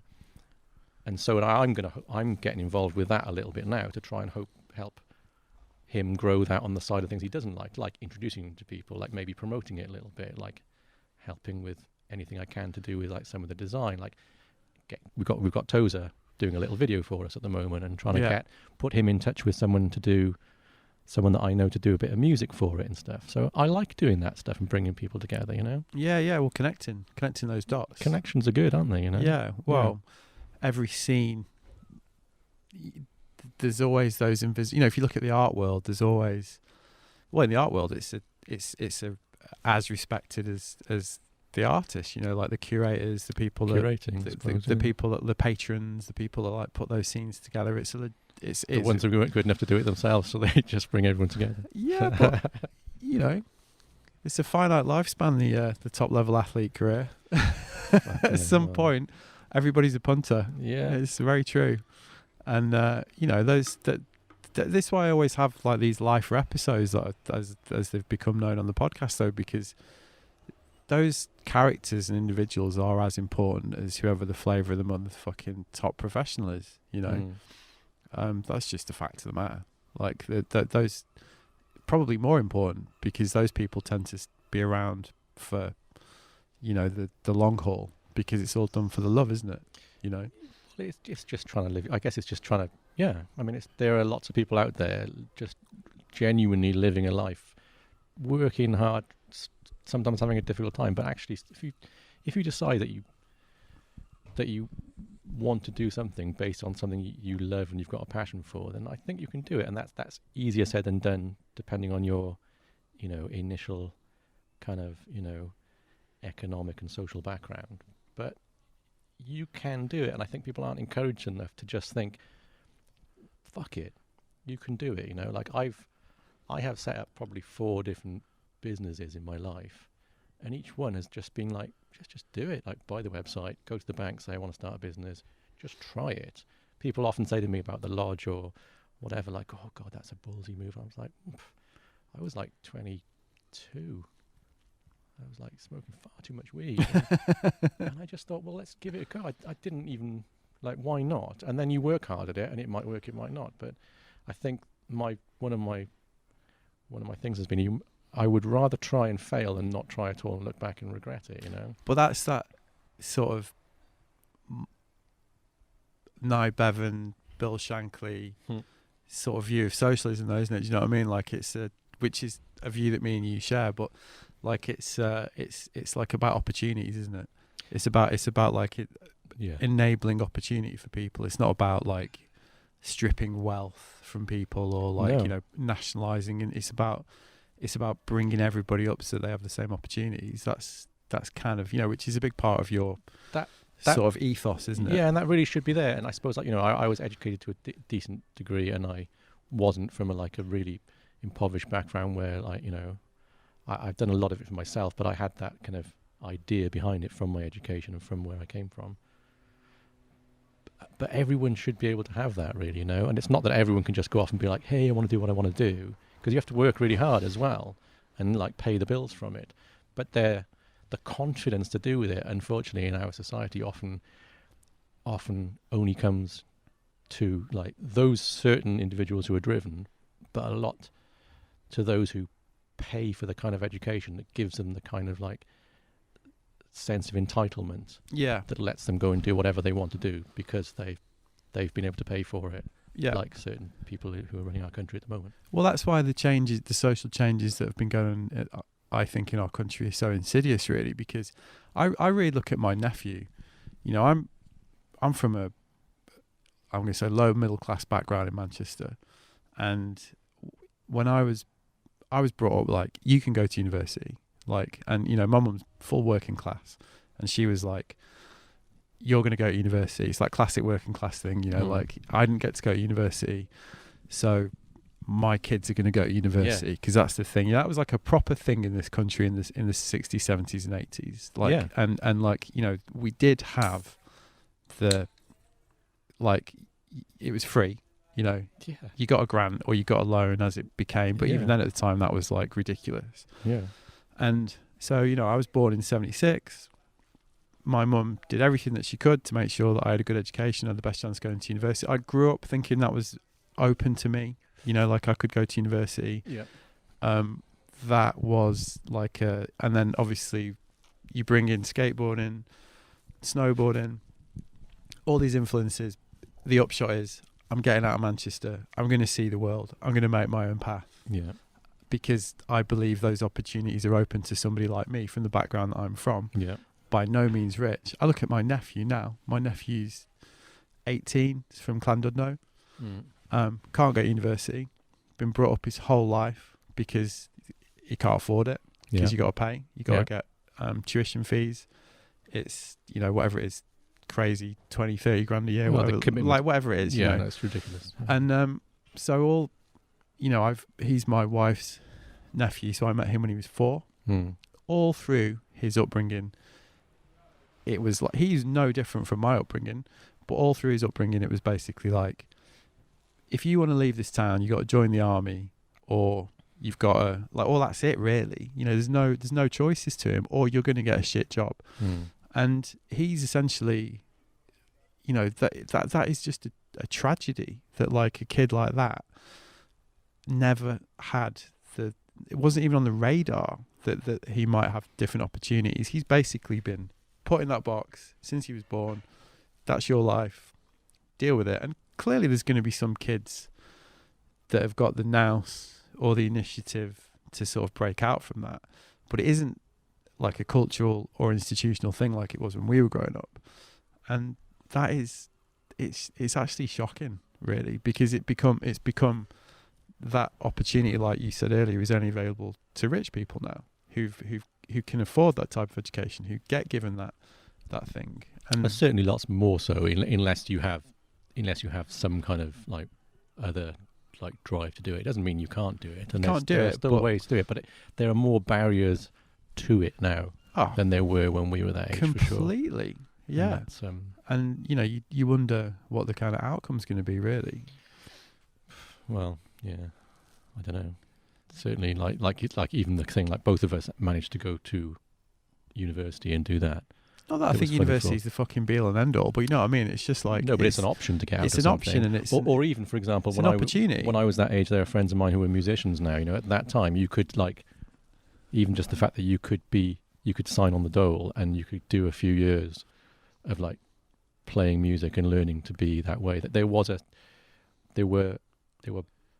room to develop. There was room to develop in different ways that weren't just in a very strict way, which is like you say at the moment, like you either go to school, get a job, stay local, pay your taxes, do that, or you get a lot of debt to go to university or some kind of form of further learning, and then you pay that back over a long time. There's a very few people in the cracks of that who've got the drive and the stuff to do. Yeah, exactly. Do it otherwise, it's about opportunity, isn't it? And it's not there the same way as it was for us. No, and that's going to happen. This is a great segue to the B word. You were going to say, well, we were thinking about this. It's going to happen. It's going to happen. And this is like literally not that important in the major scale of the world, but it's going to happen with what's happening with like Brexit and everything, with skiing and snowboarding, and the fact that it has always been. When we were kids, it was like something that you looked at and thought that's what rich people do, and then for a while, totally. And certainly from the 90s, in the 90s and onwards, there was a little, like, we somehow got into it. You could just go and do it, and it became, you couldn't go and do it if you had no money, but it became cheaper and more affordable to people. And it became... Well, it wasn't just a class thing. It wasn't, well, it's still... It's easier if you're from that background, but the fact again, just culturally or whatever. But culturally, it became something that was open to it, and I think snowboarding definitely helped that. It gave skiing a big kick up the arse. It opened it up to other people, even just out of like the interest in it, sort of thing. Yeah. But it also became easier to do. And as far as like a direct thing with our business, we've always been able to. We're not changing the world, but we're offering like a really, I think, value for money offering. Like we've never. It's not cheap to go for a week skiing or snowboarding. It's always going to cost money with like the travel and the transfer and the accommodation and the lift pass and everything. But it got to a stage where there were enough people out there offering the accommodation, doing these things that people could do it, and people from the kind of backgrounds that in the past could do it. And I think, to bring the old Brexit thing in, which, I was going to try and avoid, but you can't really because it's looming at the moment, is that not that we actually know what's going to happen with it. That's going to make it really difficult. It's going to put us back like 20 or 30 years. It's another opportunity that will be taken away from people. Yeah. And it's another of these hidden. I'm going to use the word insidious again because I think it's the right word for it. Like effects of this, and this is why when I get really wound up when people are like, politics, like it doesn't really matter. It fucking does matter, because these are decisions that like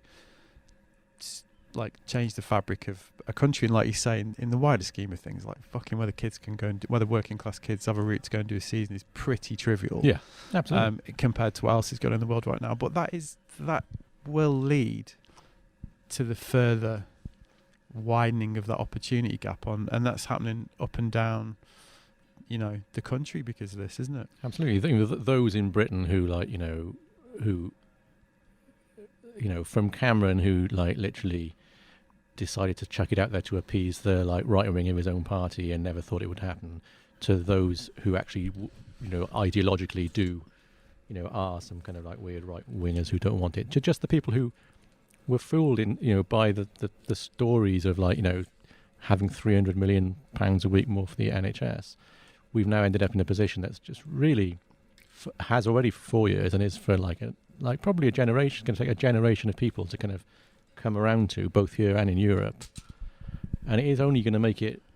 I can't see any positives for anyone other than those like massive institutions, big corporations, and extremely rich people. Yeah. And the rest of us are just going to be like not knowing what's going on for a long time. Going to cost us a lot more financially.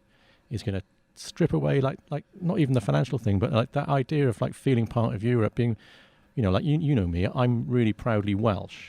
I've lived in England. I feel like Welsh. I feel British. I feel European. like that idea that we could travel and go around Europe and be part of these other cultures and do that separation, and that idea of like somehow kind of fighting for the otherness, harking back to some like misguided ideas of empire and superiority of Britain, is ridiculous. I'm proud to be British. I mean, I was raving about the NHS and how that's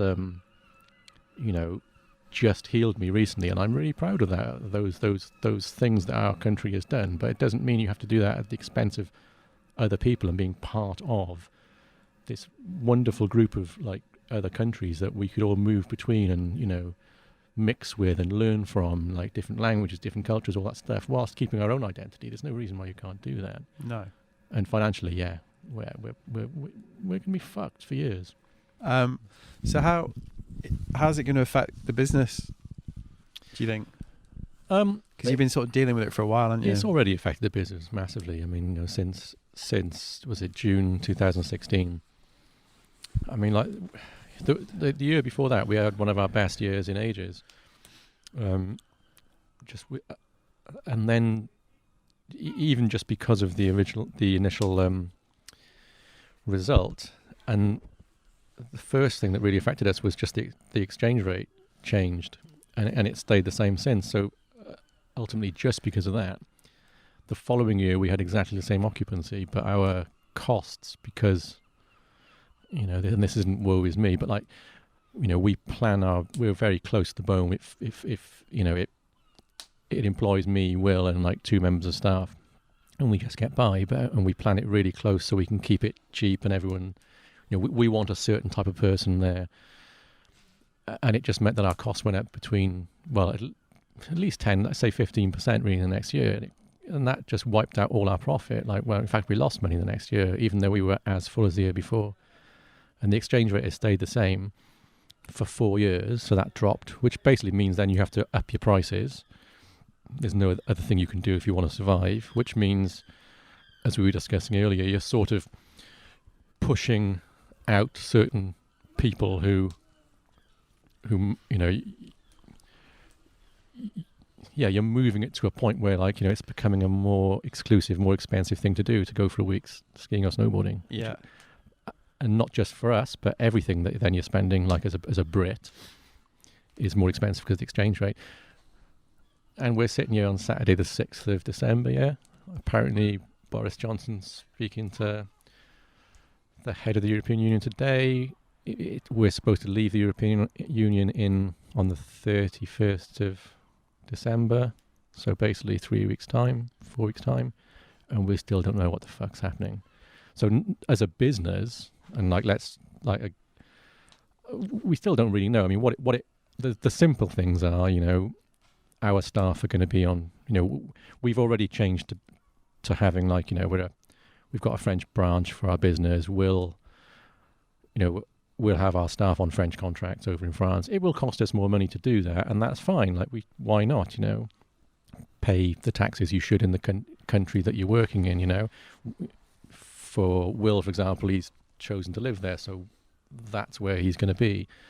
The model of British chalets that's going to affect the industry much more is the fact that we used to have people coming. They would employ local managers, but then those staff that came for the season would work on a 6-month contract and still on a British contract and go back. That's going to be done with now. Yeah, that's the game changer, isn't it? That's the game changer as far as that model of the ski chalet, which for anyone in Britain will know. Anyone who's listening who's not from that won't really understand that it's a very British thing where you don't just go on a ski or snowboard holiday and you go out there and you stay in a hotel or an apartment. The chalet's a very interesting thing, isn't it? It's very British cultural. It's a very British cultural thing, yeah. So we do that. You come out, you stay with us. We're kind of halfway between It's great. It is, yeah, because you've got your room, you do that, but then you eat with everyone else. You eat the same food. You all socialise together. You hang out with the staff, or especially with us, we do. I know with some chalets, the higher end ones, the staff are prohibited from hanging out with the guests. Yeah. Whereas, I went on a holiday a few years ago with a mate of mine for a few days where the staff, I kept asking them to come for a drink and they wouldn't, and then they told me they weren't allowed to. I would almost say if we had any written rules for our staff, it's like that you have to go out for a drink with the staff or go riding with them or whatever, you know. So it's a communal thing where you meet different people and you hang out together and do that. But it's very much... And not to bring it back to the class thing, it is one of those... Because like, you've got chalets that are staffed by people that are out there working seasons because it's the only way they can get out there rubbing shoulders with people that can afford to spend, you know, $1-2 a week on a holiday. Like it's one of those... Yeah. One of those uniquely British setups that you've got, isn't it? Where it's it reflects the whole British class system as well. Because we're I mean, you know, it's been a big theme of this conversation, really. But we are such a ludicrously class obsessed nation, aren't we? And you know, it is a kind of like perfect encapsulation of that, isn't it? Yeah, it really is. And the thing with the lodge is, I've always thought, like, you know, we've always been really honest about, like, the standard of our accommodation is like really simple. The standard of our service is really great. The standards of our food, like the kind of the way that our staff interact, the way that we care about what you do is really important. But we ain't 5-star, and our rooms aren't amazing. You know, we haven't got a hot tub. You know, and the important thing is about getting together and mixing with people. And I've always spoken to every guest, so I try and make sure I get an idea of if people will get on. But sometimes you get the most crazy weeks with, like, you know, a family from here of this kind of, like, you know, let's say background and whatever, with these group of kids here, and they just get on so well. And bringing people together like that is a really important thing about the lodge. It doesn't really happen in a lot of ski chalets. And I think my fear, and again, it's not like, you know, it's first world problems, isn't it? But it will mean that maybe for a couple of years it's going to be very, very difficult for people who haven't got a certain level of income. Like, there's a lot. I was chatting to a really good friend of ours, Sammy, the other day, who comes out a lot, and we were discussing the fact that for him and his kids, who are now got to that age where they could start to go on, like, proper shred holidays, where the kids could both get on a snowboard, or, like, you know, they're at that age. They're not like 3 or 4. They're kind of like getting up to that age of like 6, 7, 8. And he was saying, I couldn't afford for, you know, him, his partner, his 2 kids to do it. The cost of that is going up so much. If I wasn't running the lodge, even back in the day, I wouldn't have been able to afford to take Sarah and the girls out and do it, because it is still an expensive thing to do. But it's going to become more expensive, and the worry is that culturally it's going to change that, and it's going to become the preserve of, like, the rich and the elites, at least for a few years, whilst also really damaging local economies out there as well. Because, you know, like in Tignes and that, you know, they are aware that, like, that the biggest, you know, in Tignes, for example, it's French, British, a little bit Dutch, a little bit Scandinavian.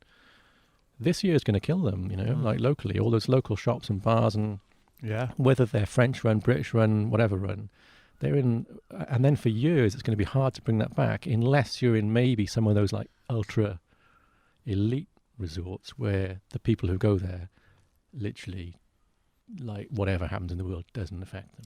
Yeah, the same people that have not really been affected by COVID. Yeah, exactly. They bypass it in their private jets.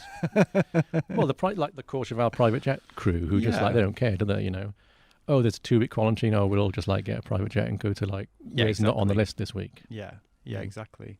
And, you know, you might. It's funny, isn't it? Because in the widest, like we've been saying, in the wider scheme of things, it's all obviously, like, fairly trivial stuff, but it is real in our little world. And like it's another example of, like, is a kid growing up in South Wales or, like, Manchester now, like, in 5-10 years gonna think that's a viable option for them? Well, it won't be an easy route for a start. Not even viable, but, like, even just get, like, I don't know, I mean, even finding out about it was one thing, and that was certainly part of our time. Yeah.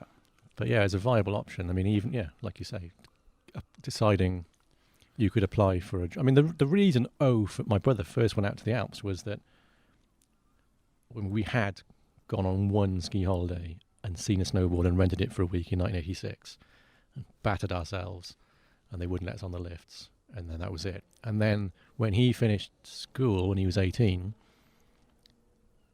a girl he fancied, and I'm putting this out there, went and did, whose family skied, got a job with Crystal Holidays, did the chalet girl thing, you know, did the classic thing, which she was from a middle class family, in like just enabled her to go and do a ski season. But I know so many people that did that as well. Absolutely. Like, yeah. But his thing was like, I want to go out and see her.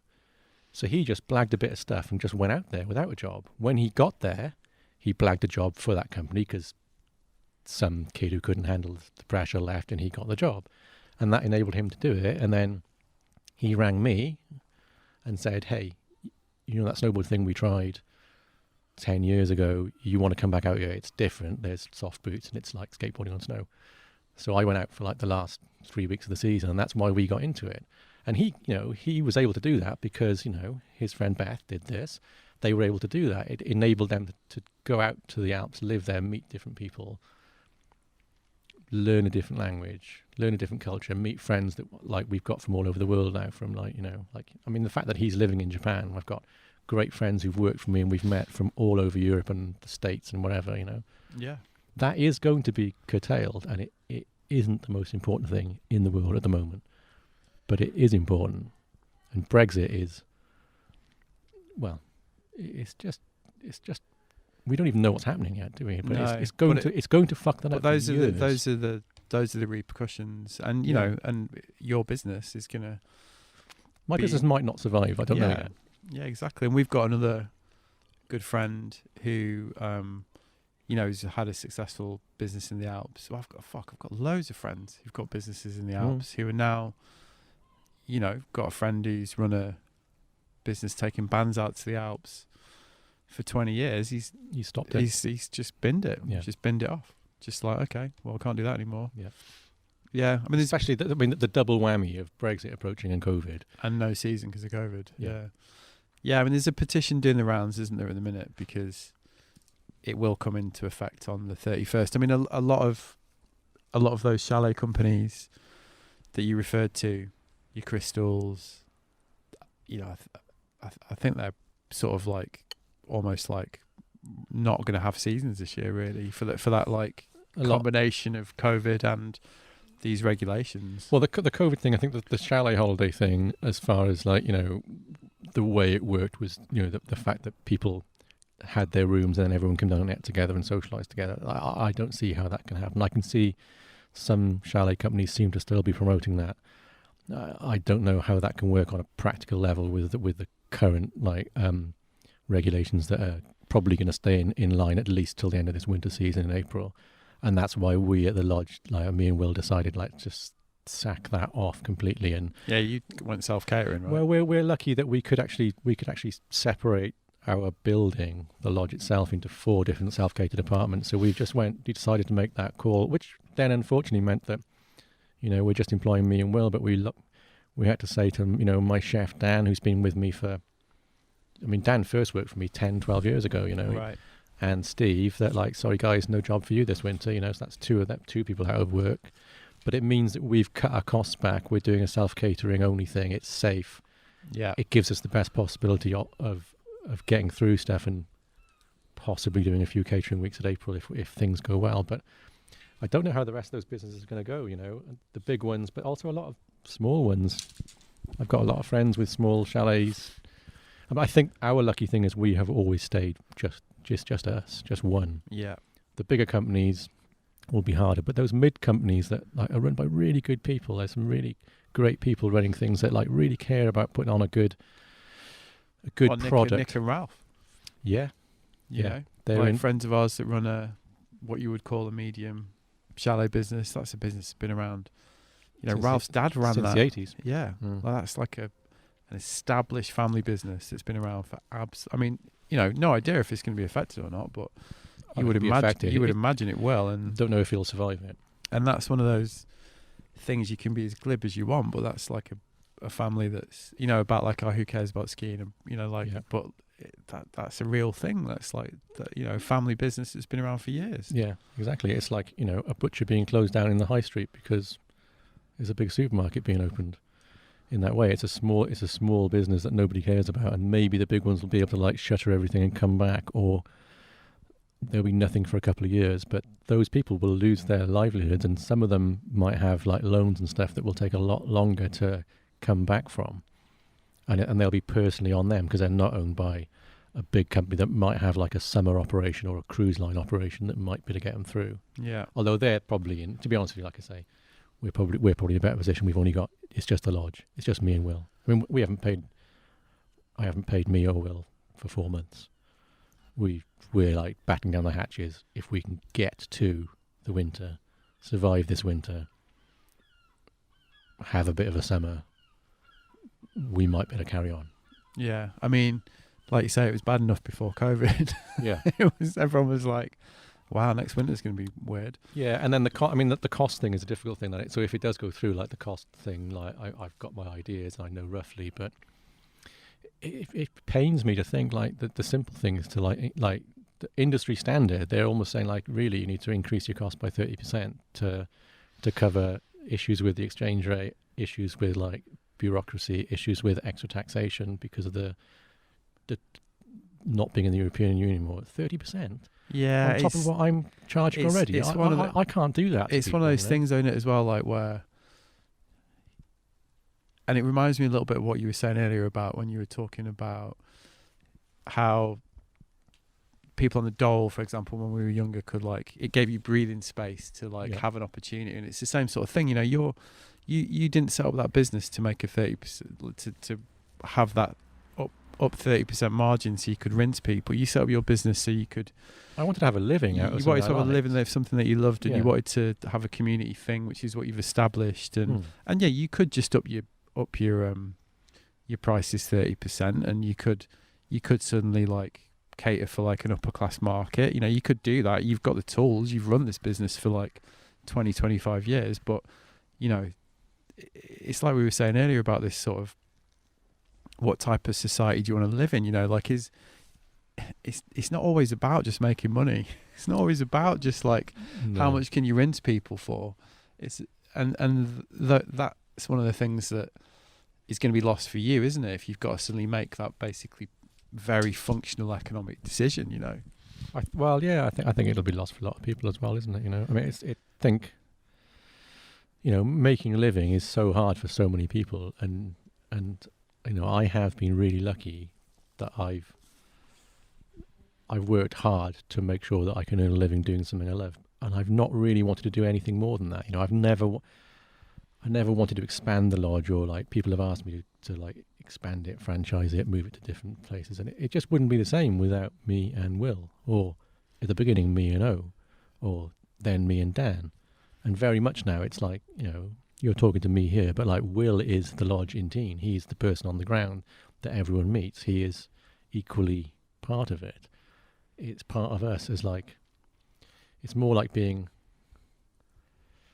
I don't know, like a crafts person rather than someone who's like looking at how you can mass manufacture something. Yeah, exactly. That's you know? what I mean. It's like, is there room for somebody to like just do something honestly and purposefully because it's good for their local community, or should you upscale and, you know, like have a fast fashion factory and exploit people? You know, it's that kind of and emblematic debate, isn't it? Yeah, and the current situation is making it very, very difficult for people in any kind of industry or any kind of occupation who aren't those massive companies, you know, without like, because you know, even look at the whole COVID thing, like certain companies have done incredibly well out of it. Yeah, of course. They're only the really massive ones. Amazon. And the people and the people who work from them aren't doing any better, and they could pay them more. They could do that. But once you get that big and that model of like, you know, oh my God, we're going to the like the, you know, modern Western capitalist model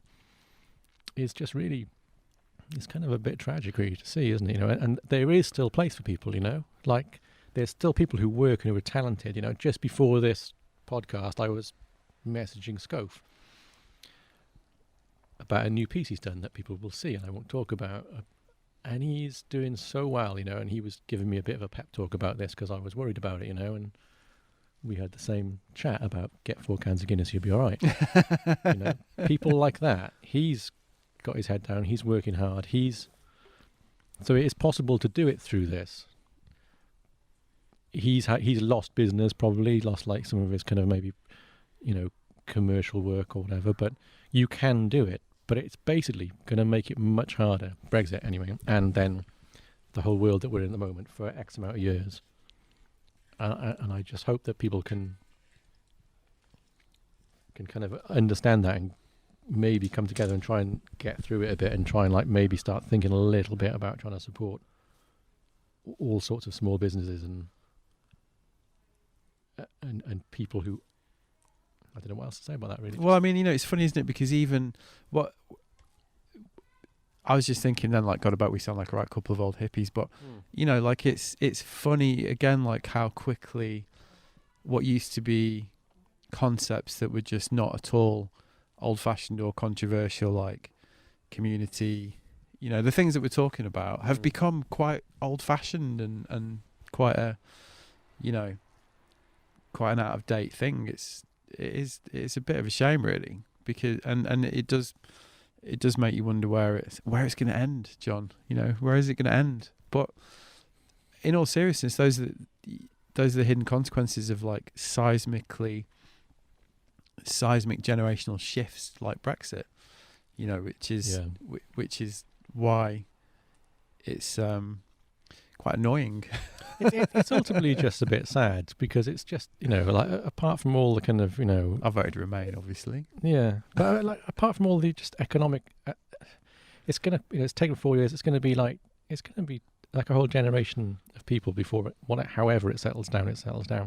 It's more just the idea that it's just sad, that idea of like pushing apart rather than coming together. You know, as much as there's problems with the European Union as far as like the actual running of it and the bureaucracy, the very idea of a union of all those European countries that, you know, within the lifetime of people that are actually still alive in Britain, there was a world war, and then in our time, you know, I remember going interrailing when I was in 89 or something, the year that like the ex-Yugoslavia fell apart, and part of our route was through there, and we were like, yeah, that's when the wall came down, wasn't it? Yeah, so I turned it round and we went round the other way. Like, but that's happening. You know, Europe has been fighting people, and now we're not.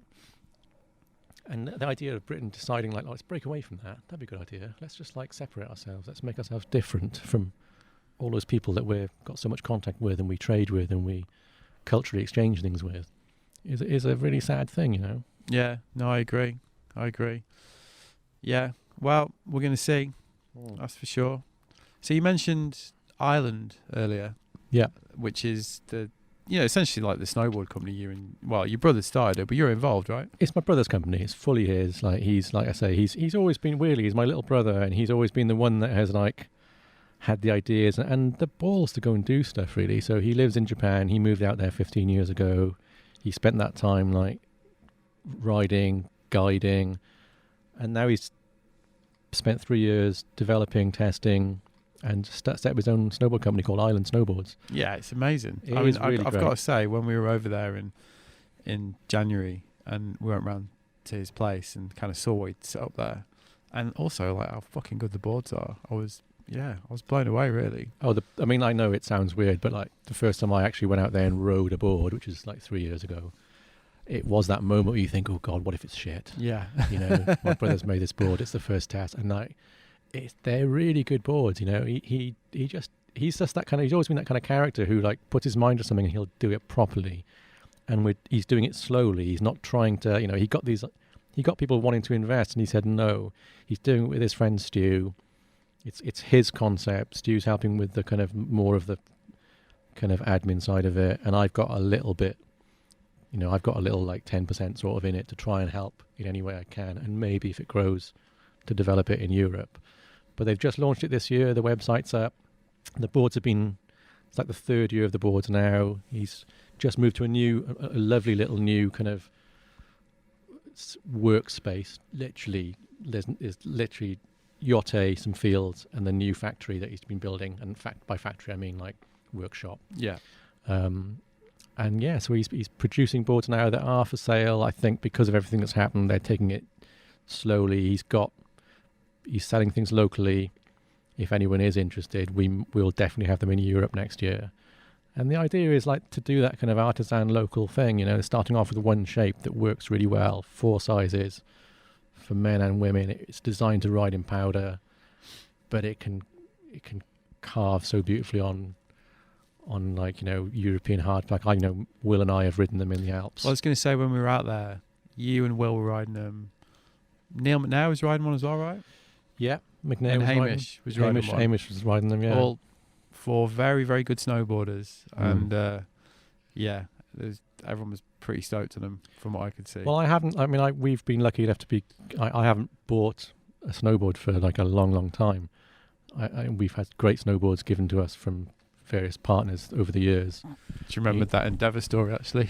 Oh, God, yeah. Let's not go there. Don't worry, I won't bring that up. But like great boards like that, and, Will rides Yes boards, and, but I haven't ridden another board, sorry, Max, since I rode the 53 Island, and I rode that in Japan. I rode that from Yote. I rode the 58 down Yote last year. I rode the 53 in Tignes on like big lines. I rode like the first line down Grappion last year with Will on that. Rode it in the spring. They're great. They're just really great all-round boards, and it's just a proper, honest company that we're going to hopefully build slowly from the bottom up and try and make something out of in these crazy times. Yeah, I think people dig it. It's a great story as well. Mm. You always need the good tale. It's real. It's real. Yeah, and he literally did have the little lock up in the garden, didn't he? I mean, fucking hell, the life that he's carved out for himself over there. I mean, talk about envy inducing. I mean, not that he just woke up with a snowboard workshop at the end of his garden one day. He's dedicated his life to it, obviously. And yes, yeah. But they live in a beautiful place. It's really, really incredible. It's very much him. Like, people might know about Nisako, and that's definitely become more popular these days. You've been there years ago. It's changed. But it's very much that he lives 2 miles outside Nisako, up a little road in the middle of the woods with like 2 neighbours who are both half a mile apart. And he started his business from 2 shipping containers that he bought and set up in the bottom of his garden. Yeah, I mean, it's epic. Mm. Yeah. So when's the next time you think you'll get over there? Matt, will be there. Yeah, right. Well, January 2022. I've got unfinished business because I made a very fateful decision when we were last there, which was, so we were there in January. Yeah. Basically, my family from Australia, my sister and her kids were there. Is that their first time in snow? Yeah. The kids, yeah. It was rad, wasn't it? Yeah, it was great. But last day, Yote, and I actually said, no, I'm not going to go up because I'm going to hang out with my family because I don't know I'm going to see him again.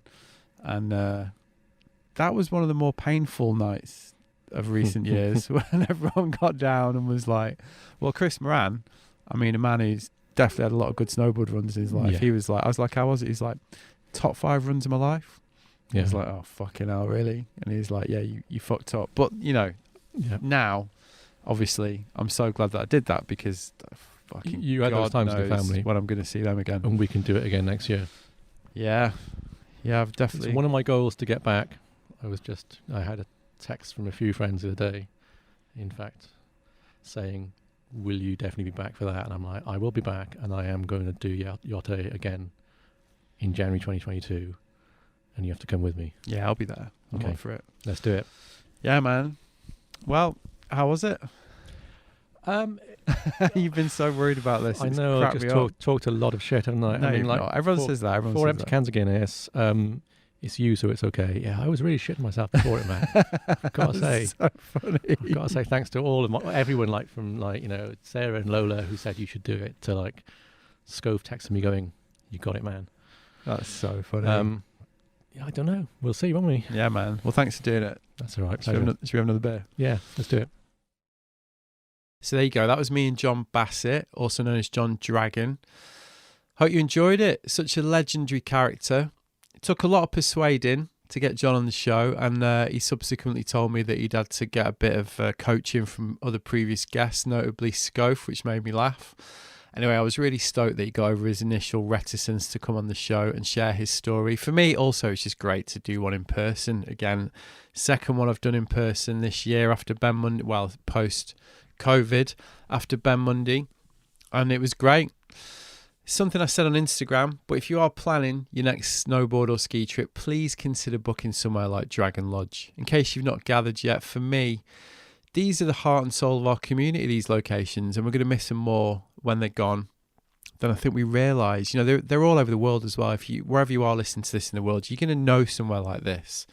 And if you've got the choice, you should definitely book with these places and back them rather than the bigger spots, because, they really are a part of our culture.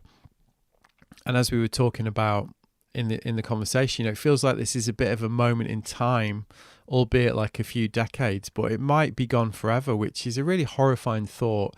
And you can vote with your dollars or your pounds or your lira, whatever it is, and help keep it going a little while longer. I actually saw John a few days after this, and he just about recovered, although he did say he'd woken up in a cold sweat and wondered if we chatted about Brexit and COVID and politics a little bit too much. Now, I think regular listeners have probably got an inkling of my politics right now.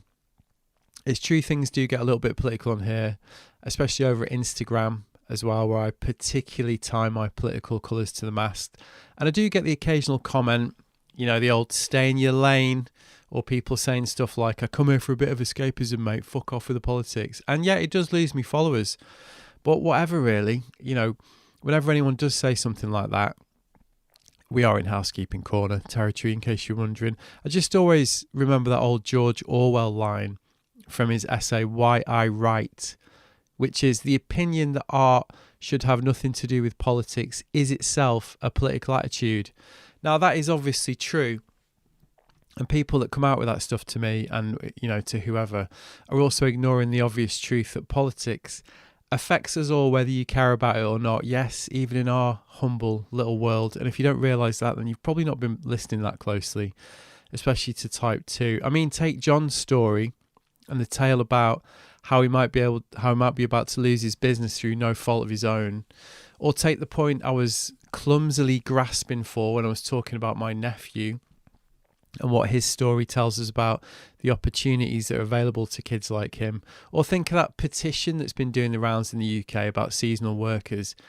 It all involves politics, whether you like it or not. Arguing about COVID and the vaccine, spoiler alert, politics.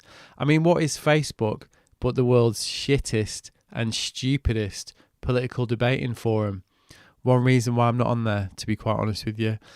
But anyway, I make no apologies for that creeping into this episode. I mean, it's what me and John talk about, and the point of these conversations is that we have a natural conversation like we would have, which we did. So it'll be cropping up now and again, and I hope you can stick with me. Thanks for this one, John. Much appreciated. And thanks for the good times over the years. There's going to be plenty more. I just know that. That's it for this week. Hope you enjoyed it. I'll be back next week with more of the usual. But in the meantime, have a good one. Nice one.